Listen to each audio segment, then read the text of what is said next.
أعوذ بالله من الشيطان الرجيم أمن هو قانت آناء الليل ساجدا وقائما يحذر الآخرة ويرجو رحمة ربه قل هل يستوي الذين يعلمون والذين لا يعلمون إنما يتذكر أولو الألباب. Bismillahirrahmanirrahim. Alhamdulillah wassalatu wassalamu ala Rasulillah. Amma ba'du, kita lanjutkan di pelajaran kitab Matan Abi Syuja sampai di halaman 16. Ayat 16 fasal wa yakhruju minal farji, dan keluar dari farji atau kemaluan wanita salasatu dima'in, 3 macam darah.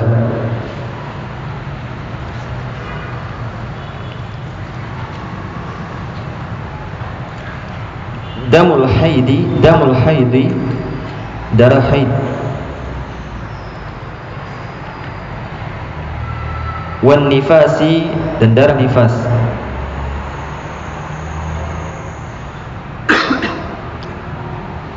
Wal istihadati, dan darah istihadah atau darah kotor.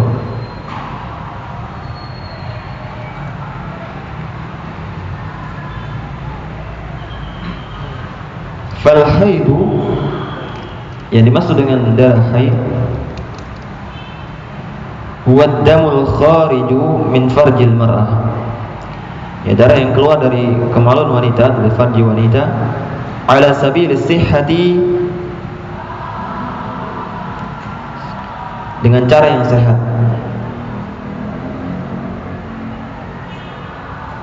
keluar dengan sendirinya maksudnya. Min ghairi sababil wiladati,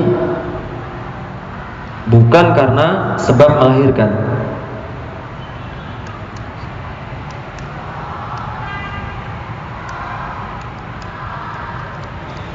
Walaunuhu aswadu muhtadimun ladza'un, walaunuhu aswadun muhtadimun ladza'un, warnanya merah kehitam-hitaman, merah kehitam-hitaman.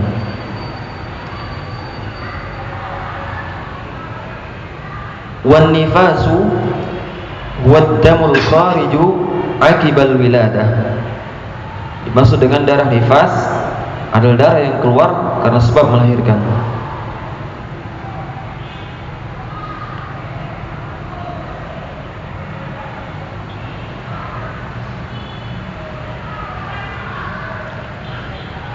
Wal istihadatu huwa damul khariju fi ghairi ayyamil haid, dimaksud dengan darah istihadah adalah darah yang keluar selain hari-hari haid.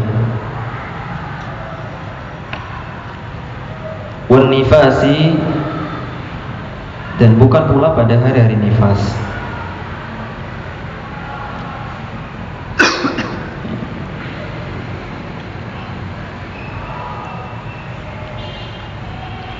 Disebutkan dalam sebuah hadis Rasulullah SAW bahwasanya tatkala melaksanakan ibadah haji, beliau menemui Aisyah dalam keadaan menangis. Rasulullah mengatakan, apakah engkau mengeluarkan darah? Aisyah menjawab, ya. Rasulullah SAW mengatakan, ini adalah perkara yang ditentukan oleh Allah kepada anak perempuan Bani Adam. Ini perkara yang wajar. Sekalipun laki-laki maka juga perlu memahami hal seperti ini. Karena suatu ketika kita maksudnya suatu setelah kita akan punya istri atau punya anak perempuan, laki-laki juga wajib mengilmui hal seperti ini. Maka Imam Ahmad rahimahullah baru memahami perkara haid dengan jelas setelah 9 tahun. Perkara haid seolah perkara remeh bagi kita. Jadi Imam Ahmad mempelajarinya selama 9 tahun.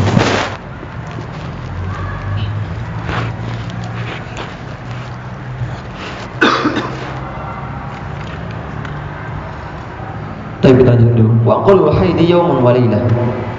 Dan masa haid itu paling sedikit sehari semalam.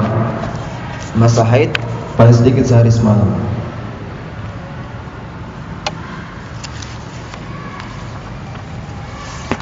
Batasan ini ditentukan oleh adat.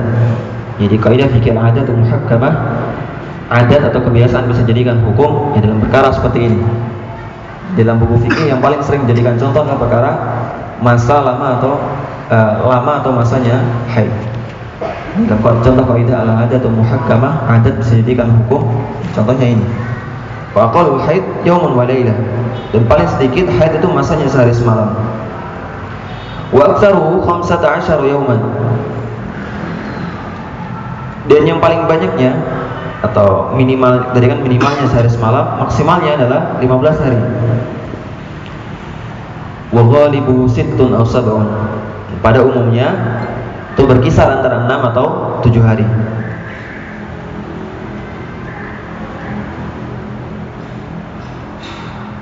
Jadi dilihat di asal di daerah tersebut. Kalau misalnya wanita di daerah tersebut misalnya umumnya haidnya 10 hari, maka 10 hari tersebut jadikan patokan ghalibnya atau mengatakan umumnya. Karena untuk menentukan nanti darah yang keluar setelah hari ke-12 atau hari ke-13 padahal pada umumnya adalah 10 hari, dan jadikan patokan apakah darah haid atau darah istihadah. Wa qal nifasi lahzah. Dan minimalnya darah nifas itu keluar lahzah. Apa lahzah? Seketika saat melahirkan toh. Lahzah seketika saat melahirkan saja.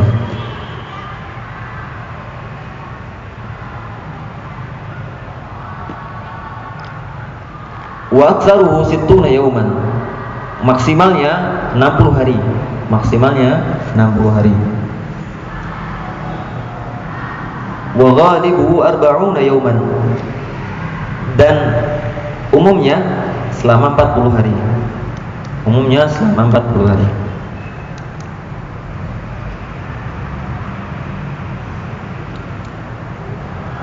Wa aqallu tuhri bainal haydataini. Dan minimal suci di antara dua haid 15 yauman. 15 hari. Jadi minimal sucinya di antara dua haid itu 15 hari. Wala hadda li aktsari. Dan tidak ada batasan untuk maksimalnya. Jadi tergantung, sekali lagi tergantung adat atau kebiasaan wanita di daerah tersebut.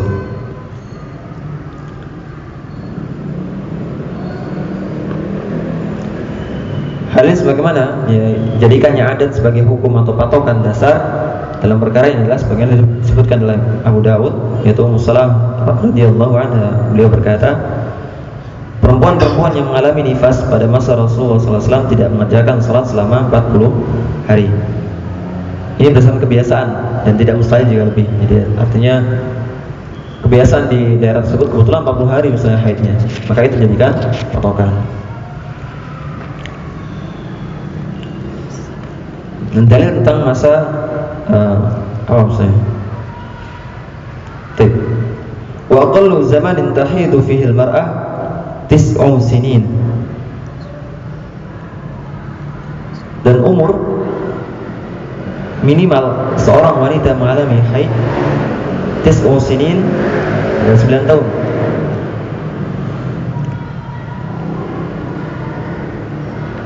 Wa qalul hamli 6 ashhur.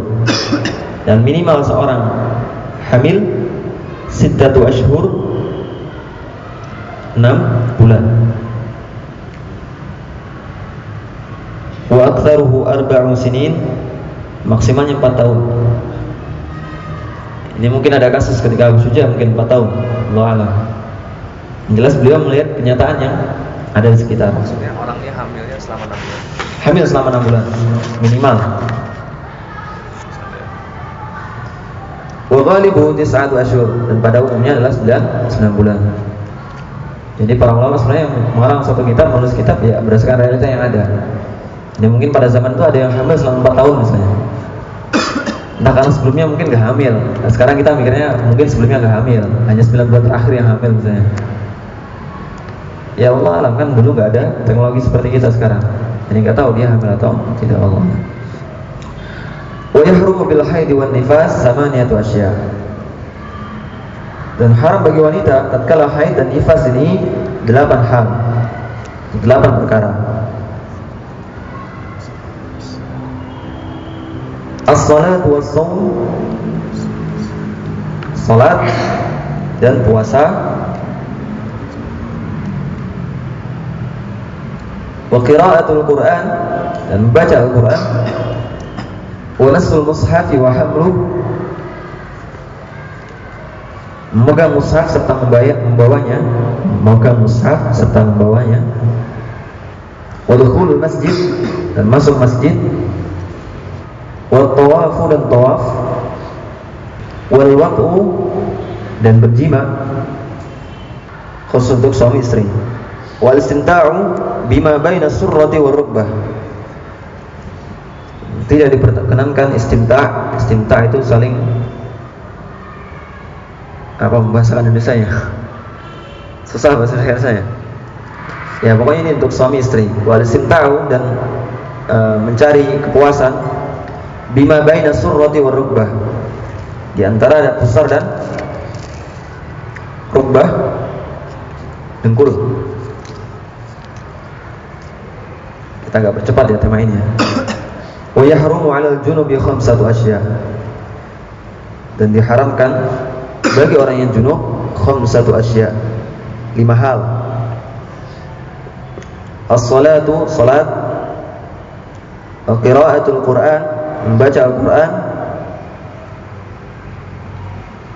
wa masul mushafi wa hamluh, memegang mushaf serta membawanya, wa tawafu, dan tawaf, wal lubthu fil masjidi, dan berdiam diri dalam masjid, wa yahrumu 'alal muhdits, dan diharamkan bagi orang yang berhadas salasatu asya, 3 hal. As-salah, salat, wa tawafu, dan tawaf, wa masul mushafi wa hamluh, memegang mushaf dan membawanya.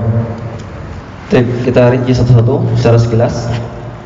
Wa yahrumu bil haidi wan nifas, jadi diharamkan untuk orang yang haid dan orang yang nifas tadi ada 8 hal. Yang pertama salat, ini dalilnya jelas. Ini dalilnya jelas. Sebagaimana diriwayatkan banyak sekali dalam riwayat Bukhari dan Muslim hadis bahwasanya ketika Aisyah ditanya mengapa perempuan yang mengalami haid harus mengqadha salat namun tidak harus mengqadha puasa namun tidak mengqadha salat, Aisyah menjawab, ini menimpa kami ketika bersama Rasulullah sallallahu alaihi wasallam. Jadi Aisyah sudah mengajarkan hal tersebut, atau Rasulullah sallallahu alaihi wasallam telah mengajarkan hal tersebut. Wasumu, dan puasa, jelas dari hadis tadi, hadis Aisyah tadi cukup jelas bahwasanya puasa juga diharamkan. Wa qira'atul Qur'an, dan membaca Al-Qur'an, ini diriwayatkan oleh Ibnu Umar dalam Sunan Ibnu Majah bahwa Rasulullah SAW bersabda, la yaqra'ul junubu wal haidu syai'an minal Qur'an, dan tidak boleh membaca orang yang junub, orang yang haid sedikit pun dari Al-Qur'an. Wa masul mushafi wa hamluh, la yamassuhu illa al-mutahhirun, tidaklah boleh la yamassuhu illa al-mutahharun, dan tidaklah boleh memegang Al-Qur'an ini illa al-mutahharun, kecuali orang-orang yang disucikan atau orang-orang yang suci. Ya, sebagian ulama mengatakan al-mutahharun orang yang suci adalah orang muslim. Sebagian ulama mengatakan seperti itu. Sebagian ulama lain mengatakan bahwasanya mutahharun itu orang yang jauh dari haid dan nifas.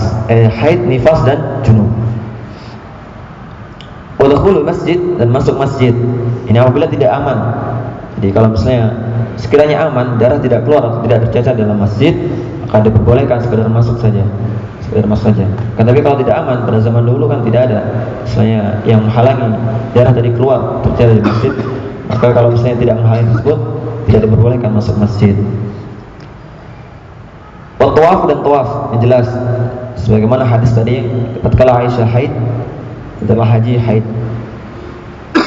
Wal waq'u, dan berjima, Jadi bagi suami istri diharamkan berjima tatkala istrinya haid. Adapun mencari kepuasan di yang lainnya selain berjima atau selain antara pusar dan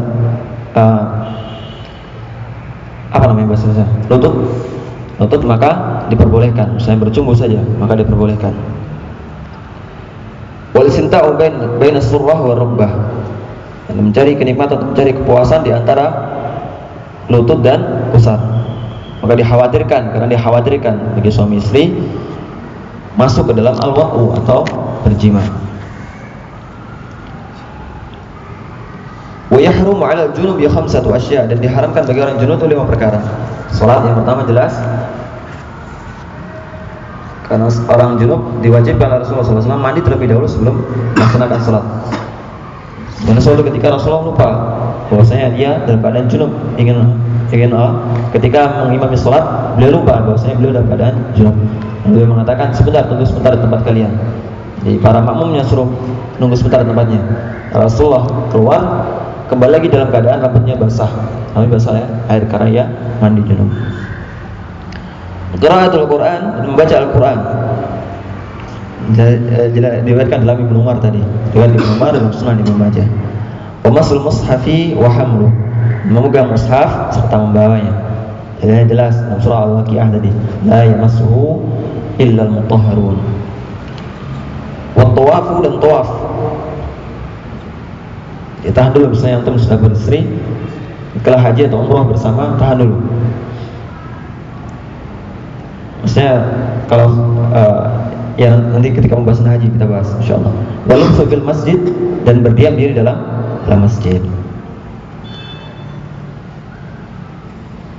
Bagi orang yang berhadas diharamkan 3 hal. Yang pertama salat, tawaf, lalu memegang mushaf serta membawanya.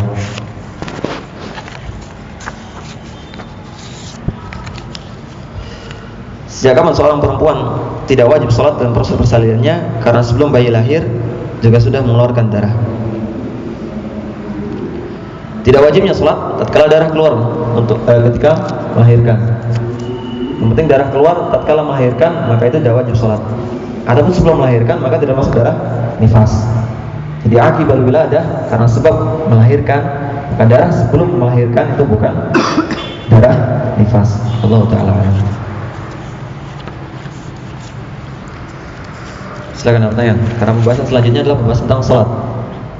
Kalau ada pertanyaan, membawa dalam artian memegang, terus atau nggak ada kepentingan untuk memindahkan mushaf atau membawa misalnya, membawa daripada antum junub misalnya. Hadasnya, kira-kira hadas junub atau hadas apa? Muhdis di sana, muhdis umum, asghar atau akbar.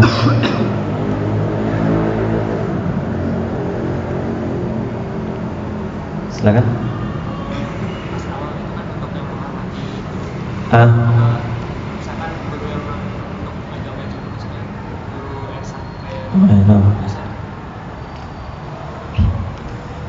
Yang terangkan dalam kitab Ta'lim dan Muta'allim adalah guru syar'i atau guru ilmu agama. Lalu apakah ilmu eksak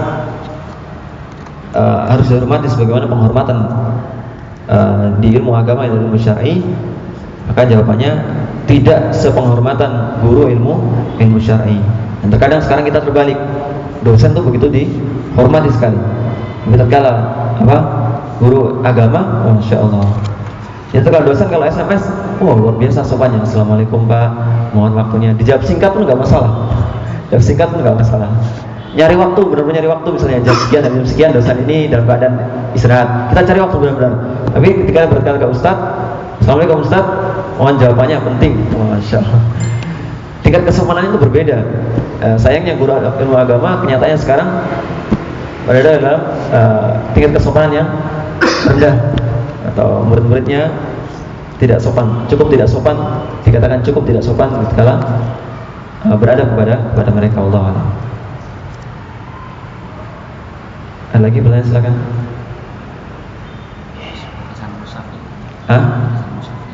Batasan mushaf. Ya mushaf itu seperti itu. Kalau misalnya ada ayat Al-Quran dalam buku, maka bukan dikatakan mushaf. Atau para ulama lainnya mengatakan kitab tafsir juga bukan mushaf. Jadi bahasa mushaf ya mushaf itu, Al-Quran itu. Betul. Kalau ada terjemahnya, termasuk mushaf atau bukan? Hah? Termasuk mushaf atau bukan? Kalau ada terjemahnya termasuk mushaf atau bukan? Termasuk tafsir. Allah alam. Yang lebih mendekati kebenaran adalah yang termasuk mushaf. Itu mushaf, intinya mushaf itu. Itu intinya mushaf. Tafsir soalnya kan. Itu intinya mushaf sebenarnya. Cuman ada 9 tafsir kecil. Tapi kan itu nyebutnya bukan kitab tafsir kan? Iya. Tapi kita mushaf Al-Quran. Makanya sebenarnya mushaf Al-Quran. Kalau mushaf terjemah. Sebenarnya mushaf terjemah. Tafsir al-Miyasar. Tapi sebenarnya tafsir kan? Nah, itu tafsir. Ada lagi? Gak ada ya? Kalau gak ada? Apa? Gak masalah. Masalah insyaAllah. Ada lagi pertanyaan? Akhir.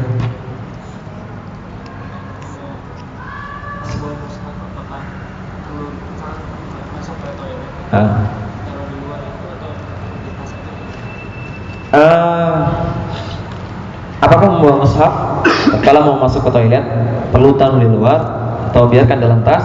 Enggak, kalau memungkinkan taruh di luar. Tasnya taruh di luar kalau memungkinkan. Kalau misalnya sekiranya enggak aman, maka tidak mengapa para ulama membolehkan membawa masuk selama tidak dikeluarkan dalam toilet. Allah a'lam. Jadi selama kalau misalnya tidak aman, para ulama membolehkan. Kalau tidak aman, titipkan ke teman aja. Misalnya keluarin, taruh di luar. Tasnya bawa. Tasnya di bawah. Masa biasanya nggak ada yang nyuri kan?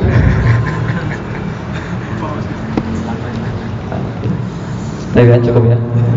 Kita cukupkan sampai sekian. Subhanallahumma bihamdika asyhadu an la ilaha illa anta astaghfiruka wa atubu ilaik. Assalamualaikum warahmatullahi wabarakatuh.